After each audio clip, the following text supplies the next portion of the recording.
صلی اللہ علیہ وسلم نے آخری حج پہ جو خطبہ دیا وہ تو بہت اہم خطبہ تھا. اس میں آپ نے اسلام کا خلاصہ بیان کیا ہے. اس خلاصے میں جب لاکھوں کا مجمع تھا آپ کے سامنے اور اس کو لکھنے والے بھی بہت تھے, آپ صلی اللہ علیہ وسلم نے وہ خطبہ باقاعدہ لکھوایا ہے. اکتبوا لی ابی شاہ, ابو شاہ ایک سردار تھا, اس نے کہا یا رسول اللہ مجھے یہ ریٹن میں چاہیے. آپ صلی اللہ علیہ وسلم نے فرمایا یہ خطبہ ان کو لکھ کے دو کہ میں نے کیا کہا ہے ابھی. اس کا مطلب اس کی بڑی ویلیو تھی اس خطبے کی. تو اس میں آپ صلی اللہ علیہ وسلم نے فرمایا استوصوا بالنساء خیرا, میں تمہیں وصیت کرتا ہوں کہ عورت کے ساتھ اچھا سلوک کرو. وصیت کا لفظ کہاں استعمال ہوتا ہے؟ جب کوئی دنیا سے جا رہا ہوتا ہے, مر رہا ہوتا ہے, اس وقت جو بات کہتا ہے اس بات کو وصیت کہا جاتا ہے. جب آپ دنیا سے جا رہے ہوں اس وقت آپ آلتو فالتو بات نہیں کرتے. دو چیزیں, دو باتیں مرتے ہوئے نا انسان جو بات کرتا ہے اس میں دو شرطیں ہوتی ہیں. ایک یہ کہ فالتو بات نہیں کرے گا. آپ ویسے نارمل لائف میں بہت ساری ادھر ادھر کی بھی مار رہے ہو, غیبتیں بھی کر رہے ہو, چغلیاں بھی کر رہے ہو, فالتو باتیں بھی کر رہے ہو, بھائی کیا کر رہا ہے, کہاں سے آ رہا ہے, کدھر جا رہے ہیں, ہوتا ہے نا انسان. ایسے ہی خام خواہ یار بتانا آج کس نے کون جیتا کون ہارا, کس نے چوکا مارا کس نے چھکا مارا, آلو کے ریٹ کیا چل رہے ہیں, پیاز ٹماٹر کیا روپے کلو, ذرا پوچھ کے بتا یار. خواتین بھی پوچھتی ہیں بھائی پڑوسیوں سے پوچھ کے بتاؤ ان کی جو نئی بہو آئی ہے وہ کیسی چل رہی ہے, بھائی پوچھ کے بتاؤ. یہ سب باتیں چلتی ہیں, لیکن مرتے ہوئے کبھی کوئی ایسی بات نہیں کرتا. مرتے ہوئے جب آپ کی سانس اکھڑ رہی ہے اور آپ دنیا سے جا رہے ہیں, ایسا نہیں ہوتا کہ آپ آلو پیاز ٹماٹر کے بھاؤ پوچھ رہے ہیں. اس وقت آپ کو پتا ہے کہ میرے پاس ٹائم تھوڑا ہے, ٹو دا پوائنٹ بات کرنی ہے, بہت اہم بات ہونی چاہیے, فالتو بات نہیں کرو گے. دوسری بات یہ کہ بات بھی اہم ہوگی, اور بات وہ اہم نہیں جو لوگوں کی نظر میں اہم ہے, بلکہ وہ جو آپ کی نظر میں بہت زیادہ اہم ہے. لہذا اس کو بے انتہا تاکید کے ساتھ جب کہنا ہوتا ہے تو موت کے وقت کہی جاتی ہے وہ بات. باتیں تو دنیا میں بہت ساری اہم ہیں, لیکن آپ اس وقت ہزاروں میں سے ایک بات کو منتخب کرو گے. تبھی لوگ مرتے ہوئے, کوئی کلمہ پڑھ رہا ہوتا ہے, اسے پتا ہے کہ بھائی میرا آخری وقت ہے تو مجھے کلمہ نصیب ہو جائے. کوئی وصیت کر رہا ہوتا ہے, داماد کو نصیحت کر رہا ہوتا ہے بھائی میری بیٹی کا خیال کرنا. کوئی بیٹیوں کو نصیحت کر رہا ہوتا ہے, کوئی جائیدادوں کا حساب لگا رہا ہوتا ہے کہ کروڑوں کا گھپلا ہے, یہ میری اولاد بعد میں لڑے نہیں, تو ان کو بتا رہا ہوتا ہے بھائی یہ فائلیں وہاں رکھی ہیں. ہم نے دیکھا یہ سب چیزیں اپنی آنکھوں سے کہ جائیدادوں کا حساب کر دو ورنہ یہ تلواریں چلیں گی ان میں. اللہ تعالیٰ نے قرآن میں وصیت کا لفظ اپنے لیے بھی استعمال کیا, اور ہمارے نبی صلی اللہ علیہ وسلم نے بھی اپنے لیے وصیت کا لفظ استعمال کیا.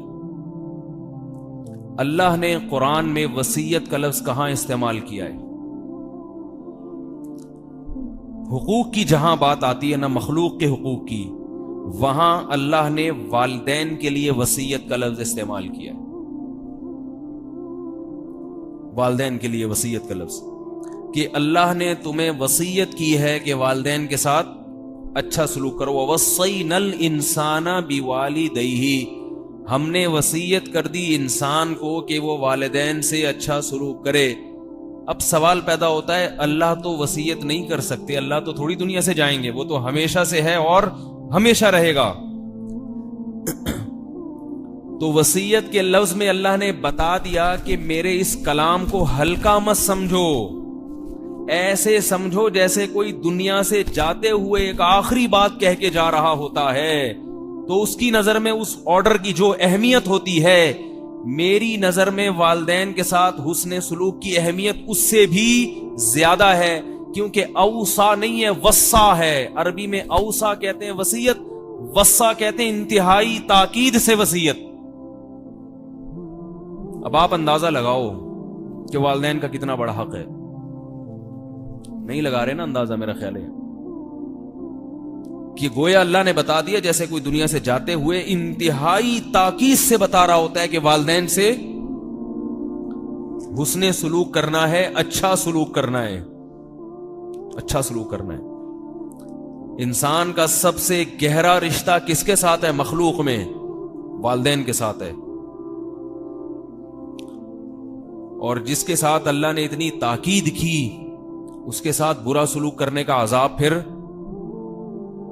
بولو بھائی بہت زیادہ عذاب۔ اس لیے اللہ کے بندوں بہت خیال کیا کرو۔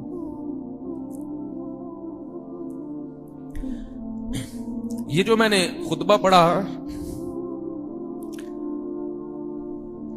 کہ حجۃ الوداع کے موقع پر رسول اللہ صلی اللہ علیہ وسلم نے، یہاں بھی نبی صلی اللہ علیہ وسلم نے استوصوا کا لفظ استعمال کیا۔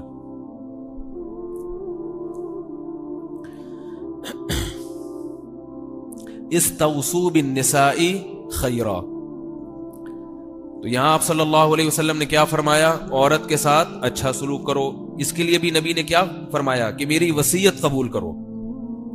تو یہاں بھی نبی صلی اللہ علیہ وسلم گویا یہ الفاظ استعمال کر کے بتا رہے ہیں کہ میں دنیا سے جانے والا ہوں، اور واقعتاً آپ صلی اللہ علیہ وسلم کے بعد اس کے بعد زیادہ وقت زندہ نہیں رہے۔ تو اس میں آپ صلی اللہ علیہ وسلم نے عورت کے حقوق کے لیے وصیت کا لفظ استعمال کیا، وصیت کا، کہ اچھا سلوک کرو۔ تو میں یہ عرض کر رہا تھا کہ یہ جو اچھا سلوک کرنے کا نبی نے حکم دیا، پھر نبی نے اس اچھے سلوک کے جزیات بھی بیان کیے کہ کیسے اچھا سلوک کرنا ہے، ٹھیک ہے نا؟ اس میں یہ کہیں بھی نہیں ہے کہ اس کو پردے کی قید سے آزاد کر دو، اتنا اچھا سلوک کرو۔ بات آ رہی ہے سمجھ میں؟ بھائی اچھا سلوک کرو کیسے؟ فرمایا جو کھاؤ اس کو کھلاؤ۔ خود کھا رہے ہیں روزانہ دعوتیں، مرغے کھا رہے ہیں اور بیوی کو کھلا رہے ہیں مسور کی دال۔ جو خود کھاتے ہو وہ